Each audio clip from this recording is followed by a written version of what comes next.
Welcome back to my channel. আজকে আমি বানাতে চলেছি চিকেন 65। প্রথমে বোনলেস চিকেন নিয়ে নিয়েছি কিছুটা, তারপর আদা রসুন বাটা, লঙ্কা বাটা 1 চামচ, কর্নফ্লাওয়ার, ময়দা, গোলমরিচের গুঁড়ো, একটা গোটা ডিম ফাটিয়ে ভালো করে সেটাকে মাখিয়ে ম্যারিনেশন করে রেখে দিয়েছিলাম কিছুক্ষণ।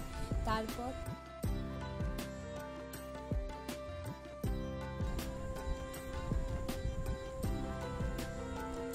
তাতে চিকেনগুলো আমরা ছেড়ে দিলাম এবং গোল্ডেন ব্রাউন করে ভালো করে পাকোড়ার মতো করে আমরা ভেজে নেব। এরপর সেই কড়াইতেই আবার আদা কুচি, রসুন কুচি, কাঁচা লঙ্কা কুচি দিয়ে ভালো করে নাড়তে থাকবো এবং শুকনো লঙ্কা আমি হাফ হাফ করে ভেঙে দিয়েছি এবং তাতে দেব আর কতগুলো কাজু। ভালো করে ভাজবো সেটাকে। রঙের জন্য কাশ্মীরি লঙ্কার গুঁড়ো ব্যবহার করলাম,